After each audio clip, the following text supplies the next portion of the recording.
Yeah. Okay. And we're live. It is. Hey, except that on YouTube, it seems like it's oh yeah, there it's gone on YouTube now. It is Saturday, October 10th, 2020, 5:02 p.m. Uh it's a dark evening here in Washington. Looks like it could rain at any time, but it is not raining.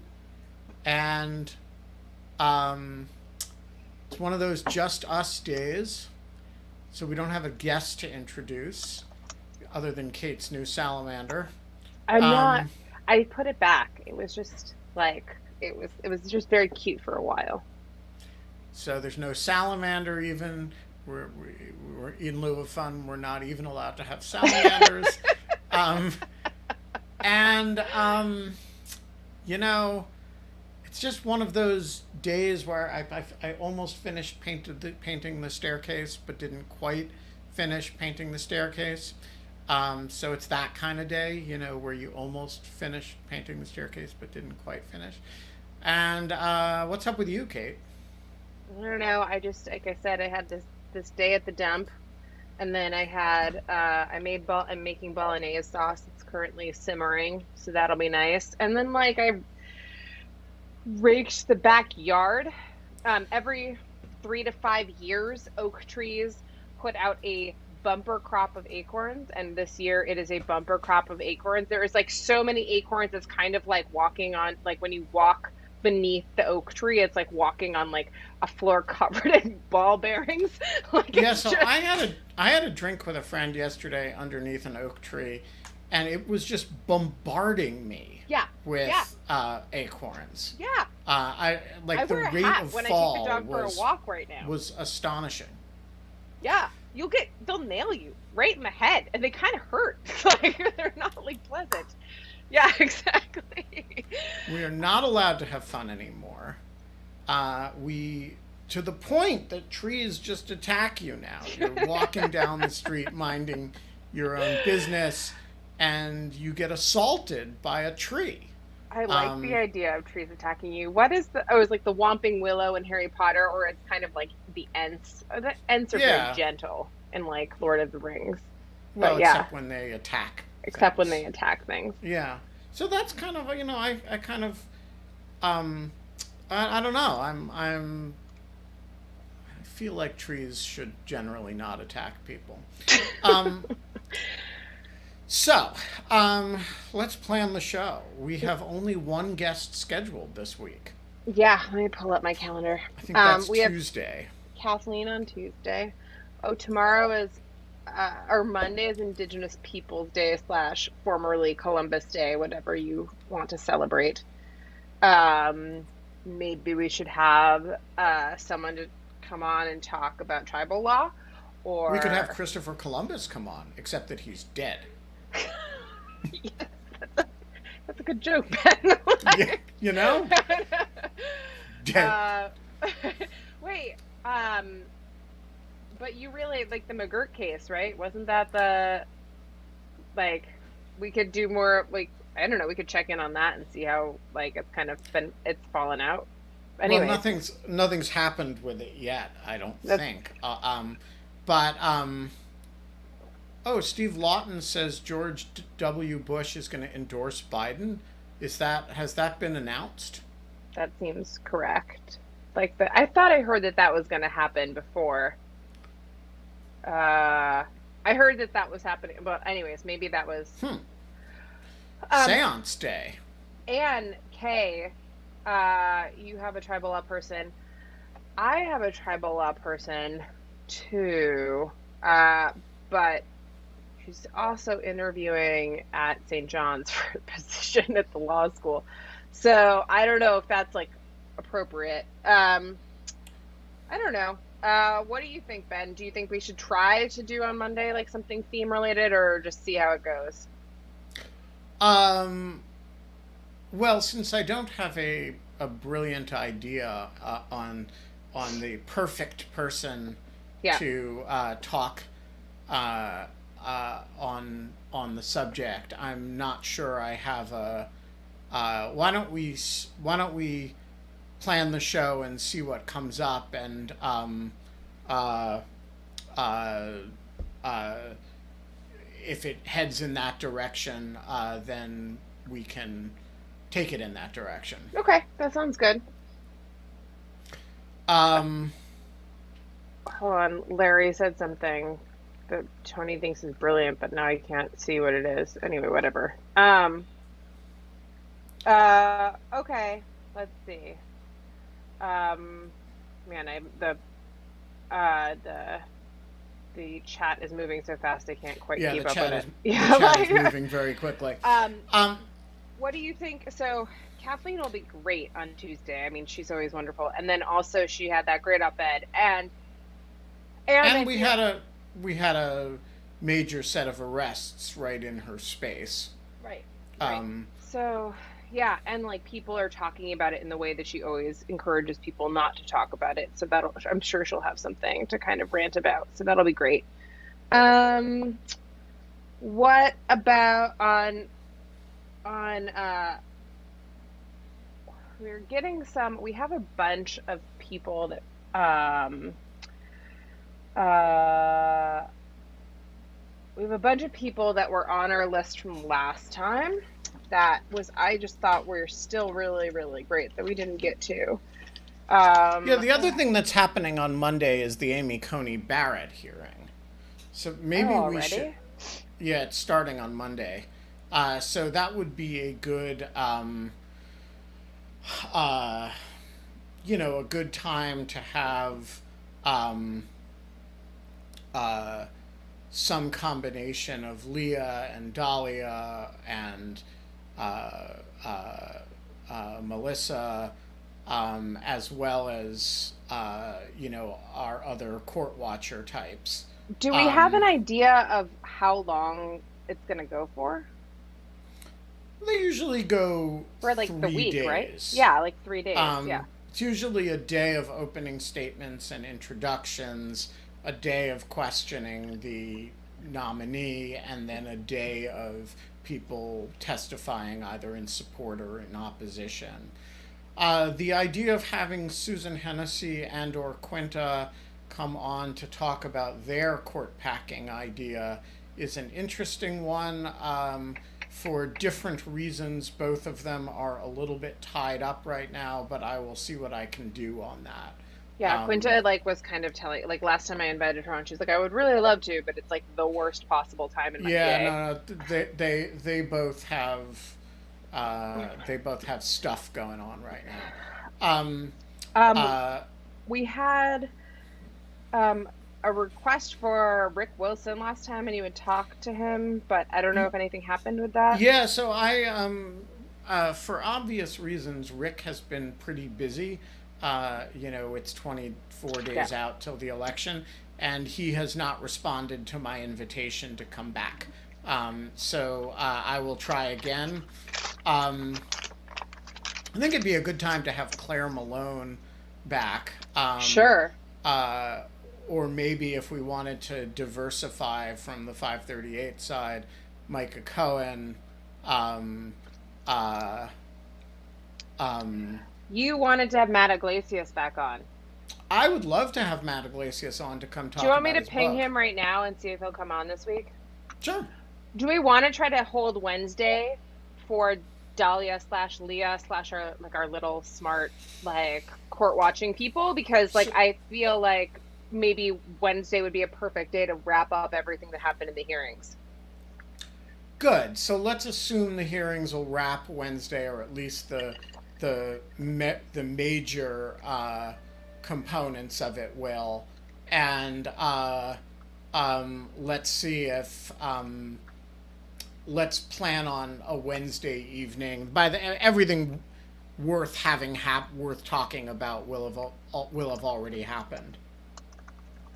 I'm pinging Matt Iglesias right now. I'm going to ping Claire Malone as well.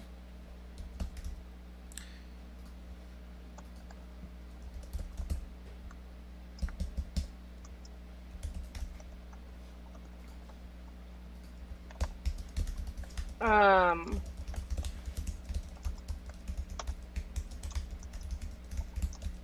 okay. I bring Matt. Uh, People that we have outstanding.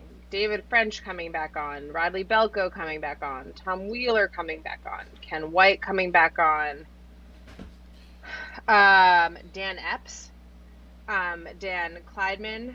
As I mentioned before, I have made contact with ContraPoints, Natalie Wynn, and I am working on that, but that is kind of a very big, that's kind of, I think she goes through periods of reclusivity. And so, like, it's hard to kind of make sense of that. I am trying to think. It's really hard because I've been thinking that lately everything that we've been doing, and I think it's pretty much right, has been very election centric. Do we want to check back in with the poll people? But I kind of have a feeling that we're going to not be able to get poll people this close to the election.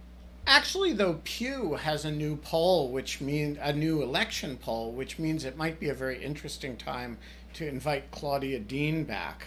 Oh, I would love Claudia to come back. I loved Claudia.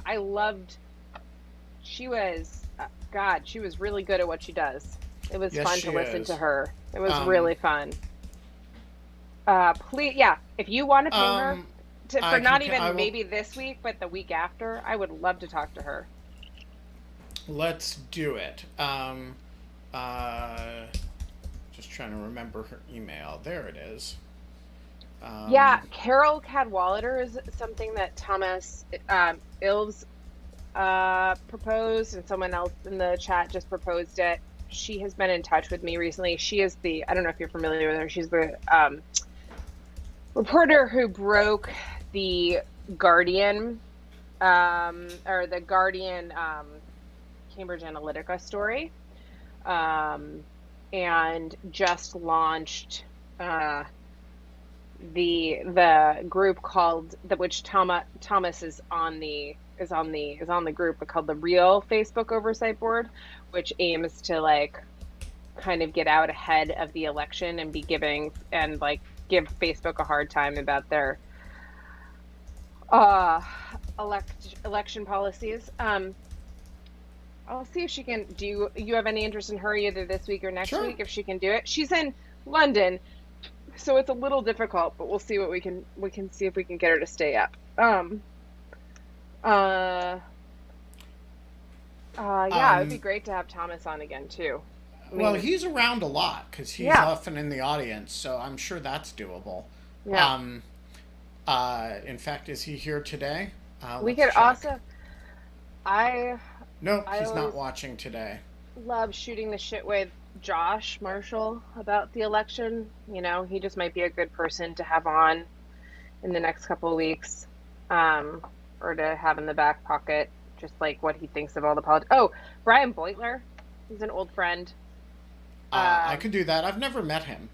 He's at Crooked Media these days, right? Yeah, he founded or is the AIC of Crooked Media. Yeah. Can I needle him about why John Lovett won't come on in lieu of fun and debate me about time? Why is John Lovett like at Crooked Media? Yeah, he's one of the founders of it. Oh, how did I not know that? I like know all the other stuff that John Lovett did, but I did not know that. Huh. Okay. Yeah, he and there are four of them. He and Vitor and Favreau and I knew Favreau. Oh wow, what's his name? Weird. How did I miss that? But it's basically that's the four of them kind of started it, and then they recruited Brian Beutler to be their editor for the website. I have invited Lovett on and to debate me about his very milquetoast time reform proposals, and he keeps ducking it, and he thinks I'm joking. So but yeah, I'd love to have Brian Beutler on, but I am gonna tease him about this. What else we got? Okay, so let me talk to Brian. Um, A lot of feeling for Tim Miller to come back and Corey oh, I mean, Shockey. But Corey has been on the show, was one of the first guests on the show. hmm Um, and uh, um, we can certainly get her back. Um, Rosa Brooks is. I have invited Rosa Brooks. She does not respond either. Um, uh, um, um, let's see. Sam Everyone keeps. Harris. I don't Sam know Sam Harris is, Harris. as I have said before, is a fine idea, and I will send him a note. Um, yeah, we could have a debate on the 1619 project. We could get Sean Wilentz and Nicole Hannah-Jones, and we could just sit back and they could fight it out. That would be Um, really fun. I so would we could love just be that. like, we'll sip prosecco and watch you It'll be guys. like it'll kind of be like the Michael Jackson eating popcorn thing. I'll just be Yeah. like, this is fun. Um, mm, Um. All right. okay. So I feel Uh. like we have like a couple of people, and you reached out to. Wait, should we reach? I feel like we should reach out to Tim. I love Tim having Tim Miller. on. Yeah. All right. Well, let's send him a note and say, uh, You. Tim Miller. What day this week Let are me reach out to you Brian. coming back on? Um, I wonder if he has the same cell phone number.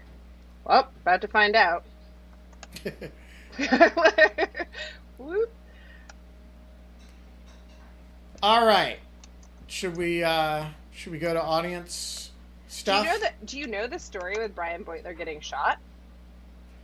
No. Did Brian Beutler get shot? Oh yeah, when he was like a young reporter at living in DC. It was like the year before I moved into the flop house, and he was walking in DC at night, and like somebody tried to mug him, and they had a gun, and he kind of, I think, like didn't take them seriously, and they shot him twice. Wow. And he was in the hospital for a while. Yeah, it's kind of crazy. But yeah, he should tell that story if he wants to. I don't know if he wants to relive it, but he talked openly about it at the time. Um, Interesting. yeah.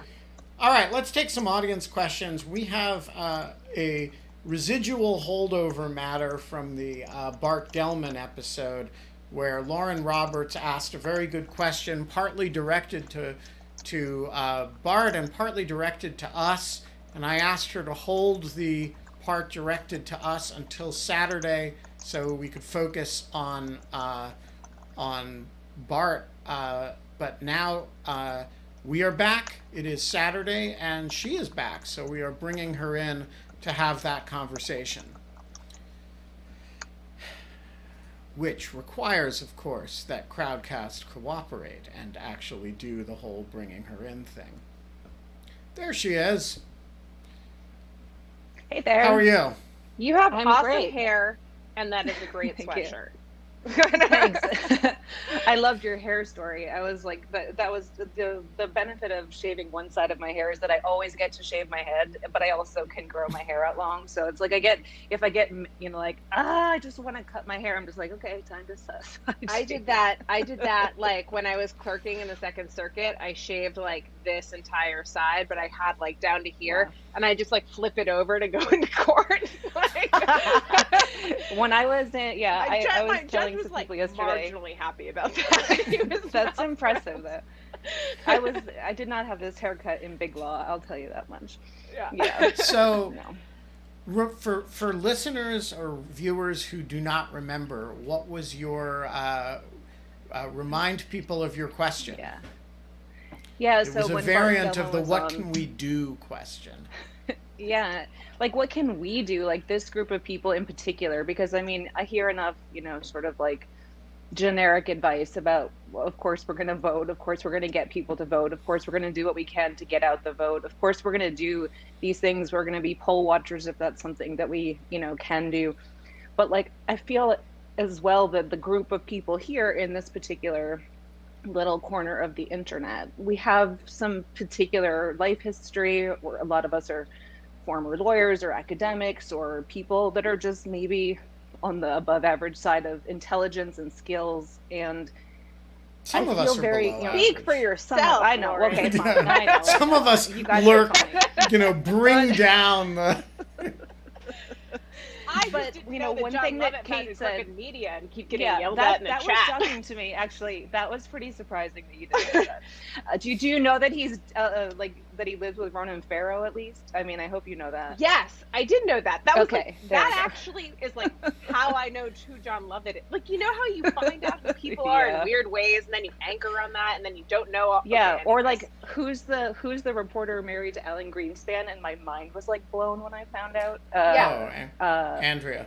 What's her name? Andrea Mitchell. Anyway, back on target. I feel like that Kate said in the Pete Strzok interview, she said something about how he was underplaced or something, and I just feel that in my soul. Like, I feel underplaced. You know, he's not in the FBI right now. He's not being used to his ultimate, like, the sort of height of his talents. He's doing what he can, obviously, but like we have sapped so much life out of government and so much intellect out of government. And I feel like there's a lot of people out there who have additional skills that we could bring. And we're all kind of here in this little space hanging out together. Is there some divine guidance that you guys can give us? Or can we have a brainstorming session about, really like, I gave $800 to Hillary Clinton the day before the election in 2016 because I had spent an entire weekend finally reading her emails and was so devastated that the discourse in like the world was that this mattered. And I read all those emails. Like I actually went through wherever they were hosted and I read them. And it was so like against the reality of what I saw on social media and people talking about it and how it actually impacted the election in such a real way. And so I feel very, very badly that I didn't contribute more in advance of that election, money and time and all sorts of things. I feel bad that I didn't do stuff. So And let me ask you a question. Well, yes. So first of all, a process point. You have to forgive yourself the obligation of determining the outcome because that is a collective responsibility, not an individual responsibility. And everybody's running around for 4 years saying, if only I had done X. And actually, that's as wrong in a complex multivariate equation. Adjusting the one coefficient that attaches to the variable that is you, it almost certainly rounds to zero, unless you're, Jim Comey or Hillary Clinton or Donald Trump, right? Right. There's a limited number of people whose coefficients may affect the outcome. Yeah. You're not one of them. Right. And I'm not one Right. of them, and Kate's not one of them. And so well, Kate is, but Strives not to be.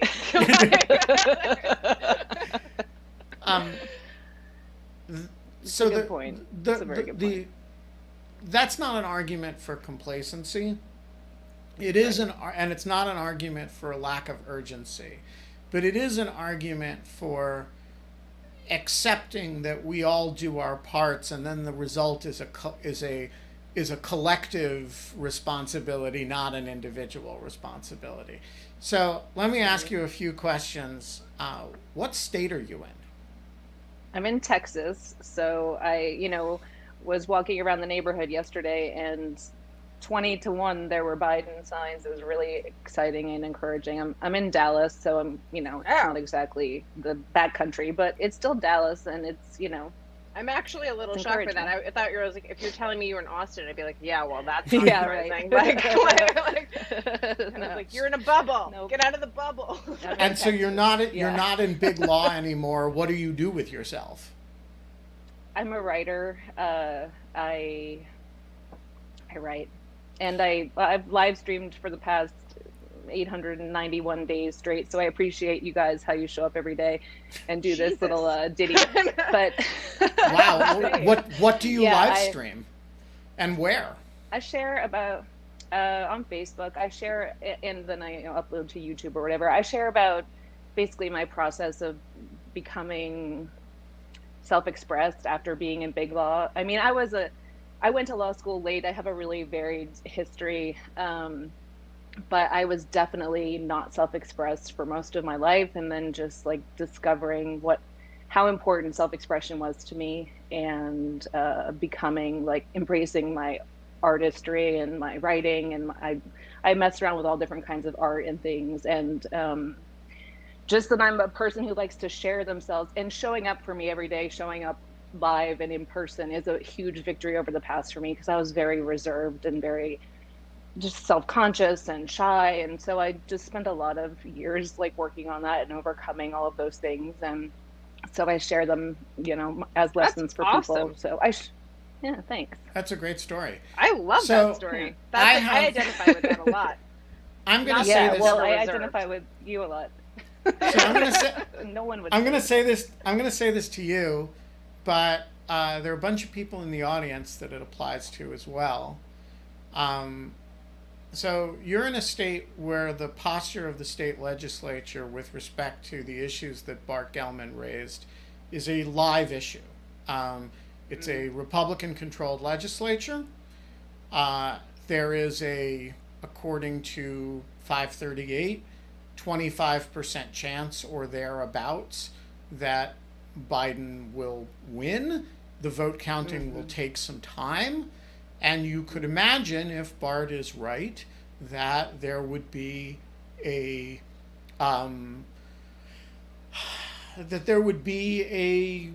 effort to have the state legislature, appoint a slate of electors.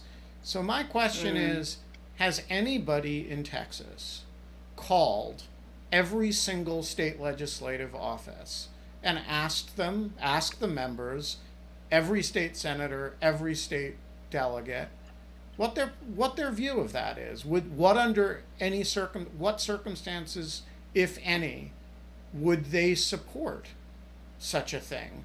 The Atlantic has raised this issue. And so I think if you live in a state like Texas, or if you live in Florida, if you live in Pennsylvania, any of the sort of relevant states, that's a project that'll take a few hours. You basically email all of them or write to all of them, and then you put up, maybe on your Twitter feed, maybe on your but in some very public place, the public positions of every single member of your state legislature. And that is something that you can do. And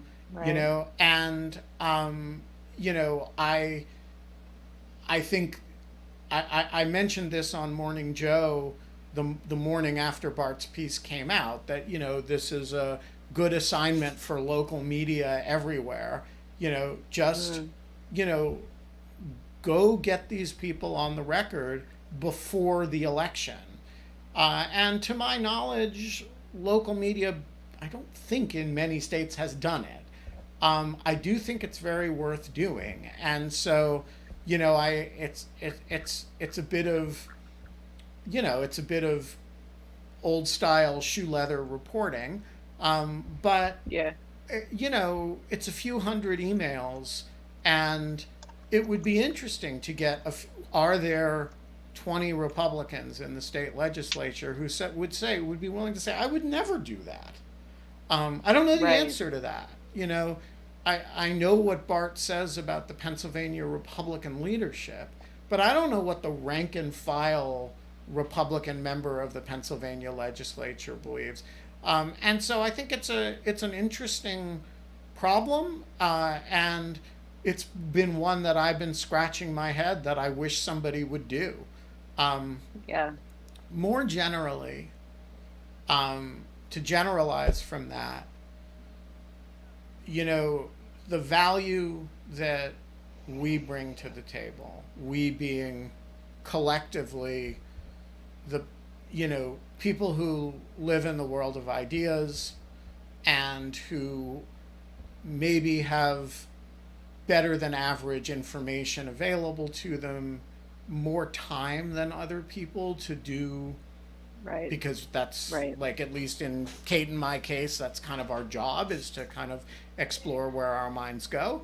And maybe more political connections than a lot of people. So, we all have this feeling that you have, which is like, what can I do? And the answer to that question is almost entirely going to be informational in quality. Yeah. I cannot stop the Department of Homeland Security from engaging in improper surveillance activity. I can, because they engaged in some about me, I can use the litigation process to get them to reveal a whole lot of information about what they did. Right. There's a whole bunch of things like that I can't. The DHS is literally down the street from me, and I can't stop them from doing what they do. I am in an unusually good position to shed light on it, and Right. I think there are certain activist-y answers to this, to your question as well, but most of that Right. stuff is being done. So Yeah. like we think about it, if we think about it as lawyers, which of course I'm not one, but I can play one on TV. Close enough. Yeah, I'm, sort of honorary. The Biden campaign is extraordinarily well represented legally. They have Yeah. the legal representation of the campaign. They have the legal representation of the party. They have this giant army of legal talent that's, sort of half of Washington has shown up for them for legal purposes. So it's like, are we going to think of a litigation that, Elias isn't thinking of? Probably not. Right. Right? Are there information streams that we can open up? Yeah. And so I think we all have this instinct to play lawyer or play activist.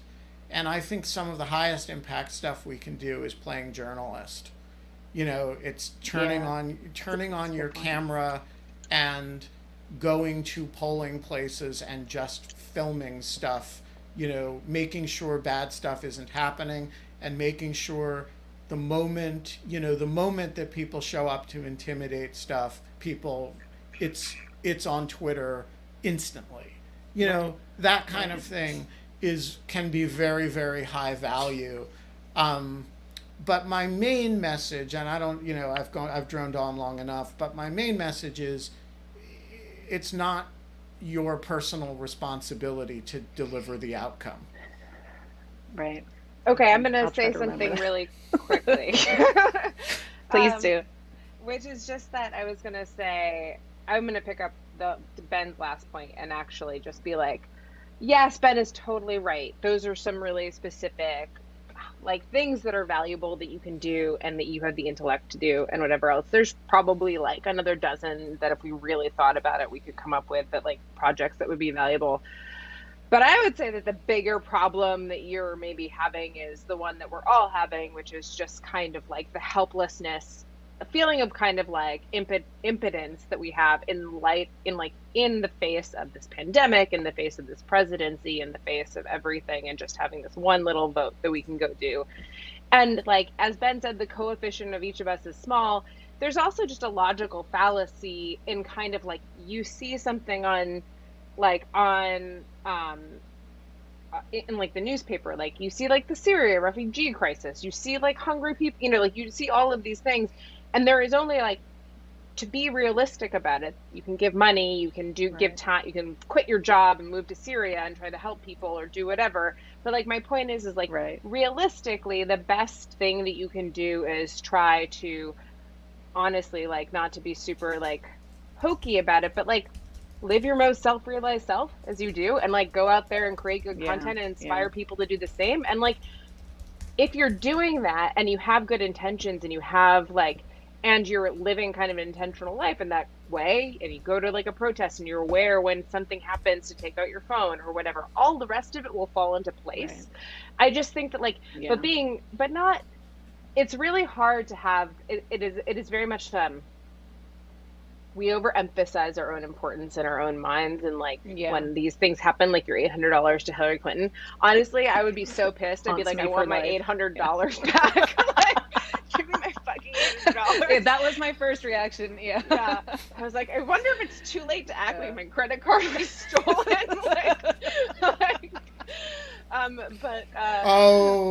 Don't blame Hillary. I'm not. I'm not. I just like. No, I just mean but like. it's I guess it makes me feel better to know that like the Biden campaign has their shit together, so to speak, in terms of their lawyers and their, like, I know they sold like 35,000 fly swatters after the debate the other night, and it made me feel so good that they have a social media team that is so on top of things. Yeah. That is like, the fly swatters are kind of trivial, but it also like really reassured me that they at least are able to capitalize on the reality of the internet and of social media and everything else. And like, because I think back to the Clinton campaign, and I didn't necessarily feel like, I felt like there were some general failings there. So, it makes me feel good to at least know that the best people, we've been hearing a lot about the best people and who has the best people. And we know it's been a load of nonsense when it's applied to the Trump campaign, but to really feel like they have some of the right people. Yeah, it was a smart move. It was great. Actually, the Biden campaign, in a non-coordinated way, has the best people in the Republican Party too. I mean, that's true. 100%. There is an incredibly talented group of people, half of whom have been on this show. The Sarah Longwells and Tim Millers and Bill Crystals and Mona Charons and there is an enormous amount of Rick Wilson and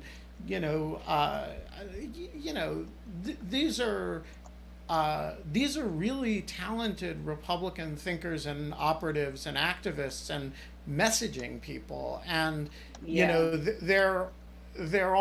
don't work for Biden, but they are working on behalf of Biden. And there is I have to say, I right before Clinton lost, I wrote a piece on lawfare, which has become a little bit of the center of a crazy right-wing conspiracy theory, but it was positing, because it used the phrase. Was it about pizza? No, but it used the phrase insurance policy to describe what we need. I remember that. And there's a struck page text referring to insurance policy, and that two people could come up with the same pretty pedestrian metaphor to refer to this is beyond the comprehension of the QAnon people. So they've decided that lawfare is somehow involved in the insurance policy conspiracy.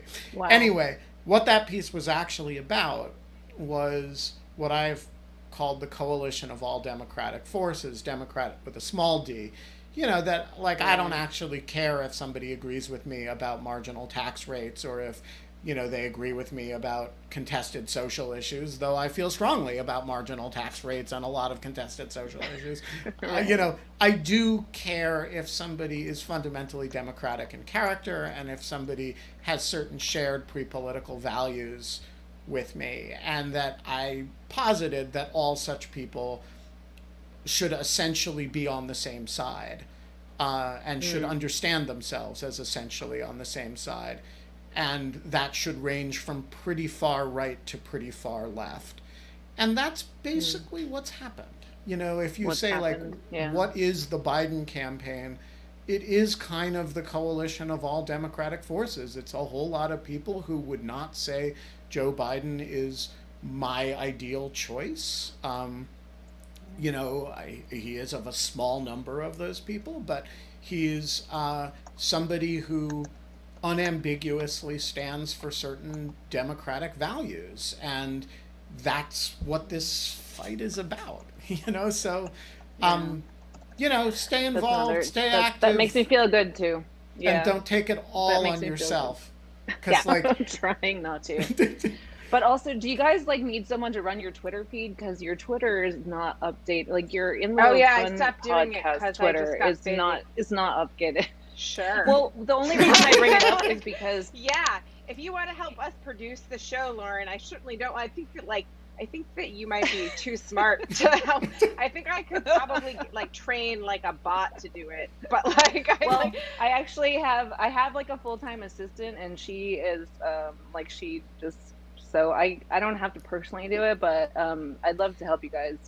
What I really discover is, you guys have really great content, and it's still feels like it's really not it could still be intimate and be bigger, and it could impact a lot more people. We could buy ads, Ben, on Twitter and just be in lieu of I don't want to get crazy. I'm just saying I could help you. That would be fun. We'll be in touch. That's a great idea. We'd love help, and we'll let's be in touch about it. And where can people find your live stream? Thank you guys so much. Yeah, put your link in the chat. Okay, I'll put it in the comments. Yeah, cool. All right. Thank you guys. Thank you. All right.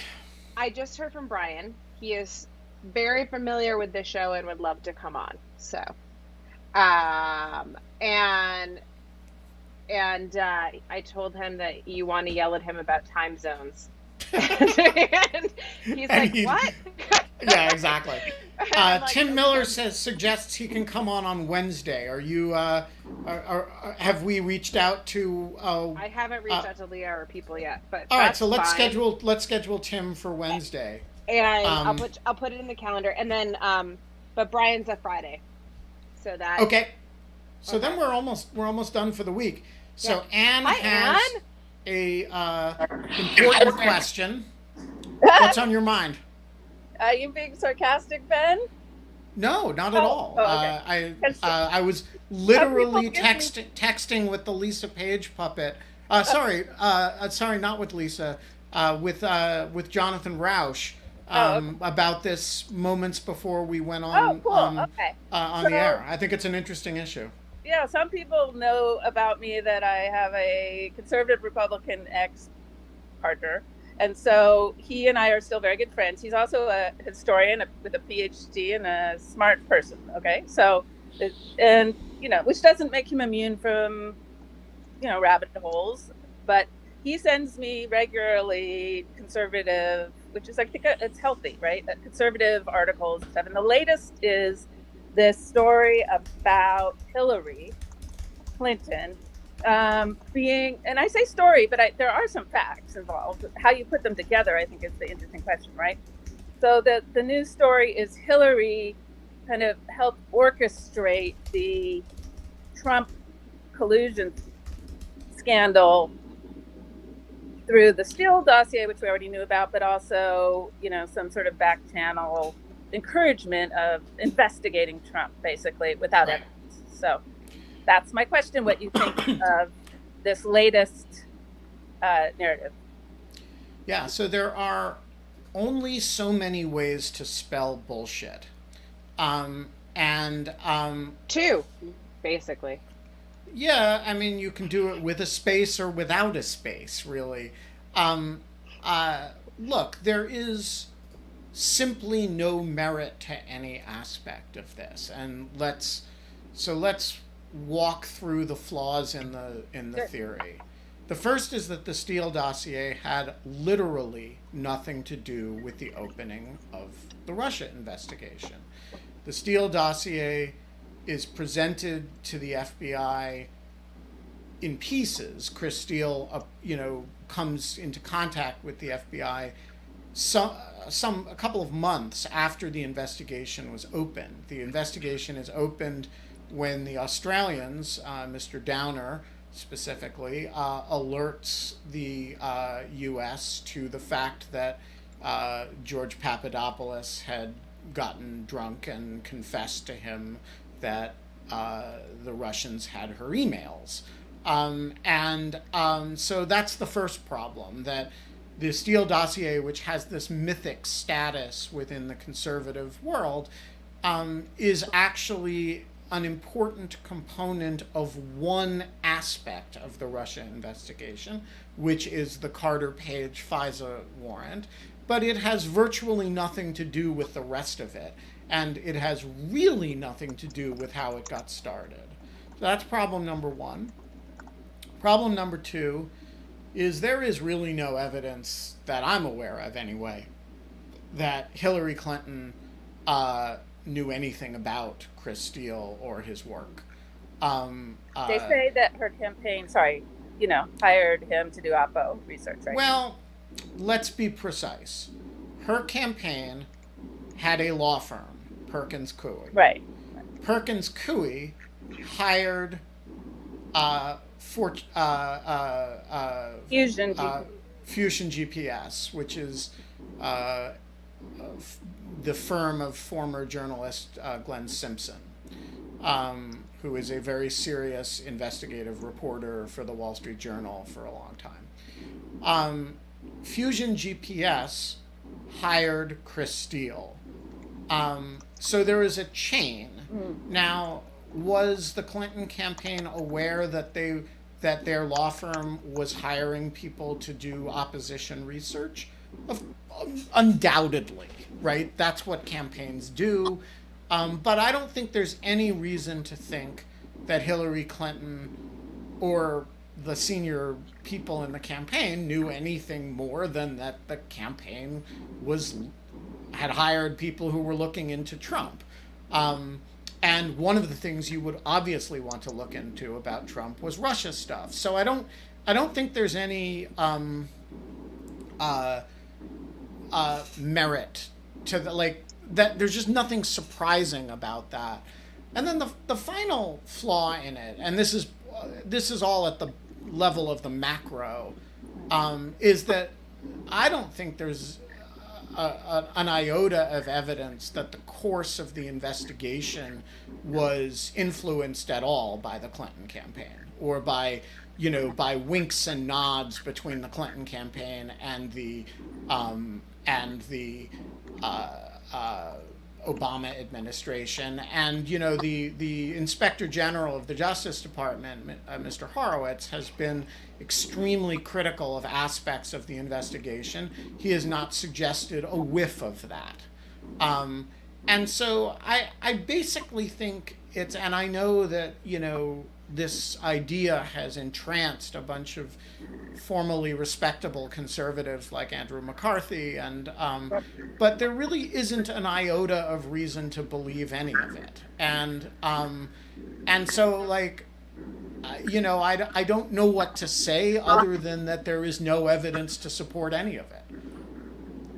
Okay, thanks. I just, one tag question, which is, now there's this effort, I guess, to release more of Hillary's emails. And the implication is that there's going to be something there that will, anyway, it's just rather amazing, I think, to have that issue come up into presidential campaign. I gotta say, I can't imagine what Mike Pompeo, who he thinks is going to vote for Donald Trump over Joe Biden because of Hillary Clinton's emails. But, he may have the authority to release some emails, and I'm sure the but her emails crowd will wax indignant about it. Kate, do you have any thoughts? No, I haven't. I've basically been wondering the same thing. I was going to ask Ben about the emails thing too. I don't really know what to make of it. I saw that and I kind of was like, well, that's not good. But it's also unclear how bad it could be. It feels super irrelevant. It feels I just think it feels a little desperate from the Trump campaign. They're reaching back to the same thing that they hammered and hammered and hammered in 2016.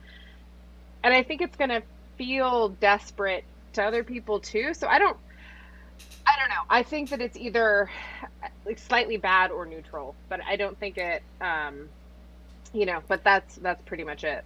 And we know what they will Yeah. show. Yeah. Right. It's not like a huge mystery. It's just that they'll have it. Right. I mean, they're what they're going to be able to show is the meat behind Jim Comey's statement that they handled matters quite carelessly. I think Comey used the phrase extremely careless. There's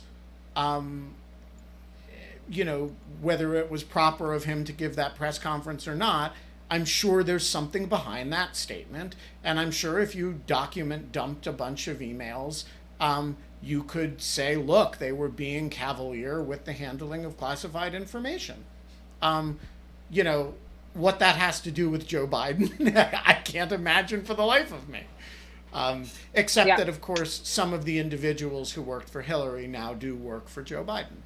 Yeah, I think that it just seems like a very obvious and aggressive move and kind of pathetic move to just kind of spread something that was all of the hatred that they managed to they won in 2016, as Sarah Longwell said so many times, because people didn't want to get up and go out and vote for Hillary, and I feel like they're trying to tap into that energy now. And kind of reignite that same type of feeling. I just don't think that that's going to be super successful. So Richard Wattenberger has a very important question that I think is important that we address. He can't be raptured in, but he writes, since today is a Just Us show, will you give those of us who've joined more recently a primer on the essential in lieu of fun lore? For example, I've been listening faithfully since mid-August, and I still don't know what baby canon is. And how did you come to call the process of bringing someone in, rapturing them in? I'm unable to capture the show live today, so you won't be able to rapture me in. So here's what we want to do. If somebody can, if people can include in the chat all matters that you want explained, then all terms and lore that you want explained, Kate and I will go through and do it. Today? Right. It's going to take a while. We're going to do it right now. So I will explain baby canon. Baby canon is a very small canon that I kind of accidentally made famous on Twitter. She is just on Lawfare. Just through you, way before we did the show. Yeah, no, it had nothing to do with In Lieu of Fun. It was just on my Twitter feed. And it occasionally has shown up on In Lieu of Fun and blown things up, including my computer. Kate, we need an explanation of rapturing. I think that there was someone in a couple days in the chat, or in the YouTube chat or something, that described it as us bringing in somone from the audience and zooming them up to ask the question as rapturing, and you stole it. And so now we just refer to it as rapturing people in, I think, right? Is that correct? Right, that's basically it too. Murder hornets. When we started In Lieu of Fun, we had Boris Johnson news every day, and then there started to be murder hornets. We opened and we were trying to have something to measure time by, because time had no meaning. And so first it was Boris Johnson had gotten into the hospital with corona. And so we kind of were every day for 2 weeks, it was an update on what was happening with Boris Johnson for 5 seconds at the top of the show, right? Right. And then there started to be murder hornet news in the state of Washington. And so we started bringing people up to date on the murder hornets every day, which... Oh, no. Ben disappeared. But... I don't know if he disappeared for anyone else. Did he disappear for anyone else? Oh, no. Okay. Anyways, so then there was Okay, great. That wasn't actually a yeah. tech fail. That was actually I hit back by accident and removed myself from Crowdcast. So wait, you were saying, so we did Murder Hornets. Then there were other things. Like there was all of a sudden this crazy news about saber-toothed anchovies. And then there was like, I don't know, it was just like any type of bizarre disaster news that was like not super dark, but like kind of like could be like slightly gestured at like the end of times without it being like too serious, because it was, that's a fine line. Right. Right? I feel like that's how we picked those types of things. By the way, guys, if I were going to rapture myself, it would look like this. Are you getting brighter? You're getting oh no. Oh God. Oh, Ben. Go to the light, Ben.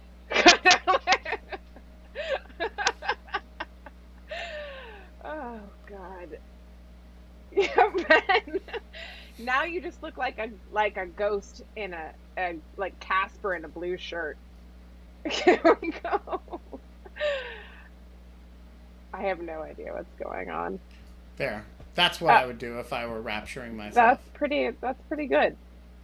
Let's see what are the other, well, you like are dark and shifted. Oh, there we go. Wow. That's, let's see, what else is there? Is there other things? The Lisa Page puppet was because, we were going to have Lisa Page on the show, but because of her obligations to an employer, she couldn't come on the show. So instead we made a puppet to be Lisa Page and took questions through the puppet. And the puppet sometimes, the puppet comes back on whenever we think Lisa Page might have something to say. That's right. All right. Yeah. We're at the end of the hour. I know, we are at the end of the hour. I'm feeling good. We have most of the show planned. Next week is going to be, I have a lot of work to do, so that's going to suck, but I will look forward to taking a break with In Lieu of Fun. What about you? How's your week look, Ben? Well, we're launching Lawfare Live this week, which you guys should all sign up for if you have not already. There are 100 people on this live right now, and there's another 100 or so on YouTube. You should all go to our Patreon page and sign up for Lawfare Live. In Lieu of Fun will, of course, always be free because, we don't actually know how to charge you. Yeah. I do, actually. Wait, what's the poll question should be? I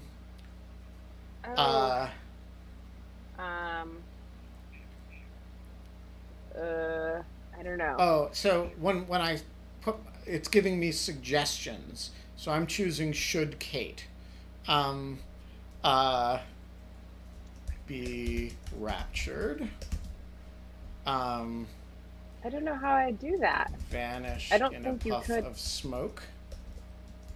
Kate just vanished herself. Should we bring Kate back?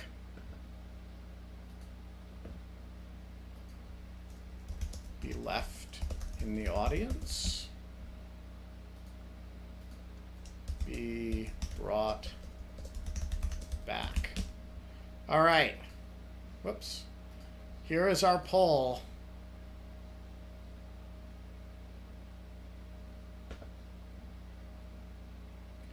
So, of course, be raptured and be brought back are kind of the same thing. I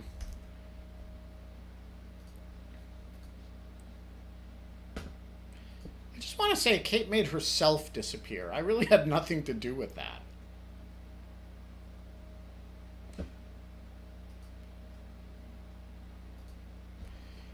I think she's gone. Maybe she's actually been raptured. Well, we're out of time. We will be back tomorrow with Kate's mystery guest. I think she did this. She pulled this stunt merely so she wouldn't have to be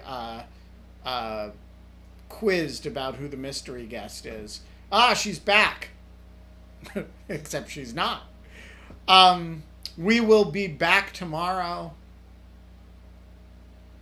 And until then, Kate? We don't have fun anymore, but we can have fun with turning off our camera and making really bad, dorky jokes about rapturing. Who's the mystery guest tomorrow? Oh, shit. We'll see you tomorrow, by which time Kate will have figured out who her mystery guest is.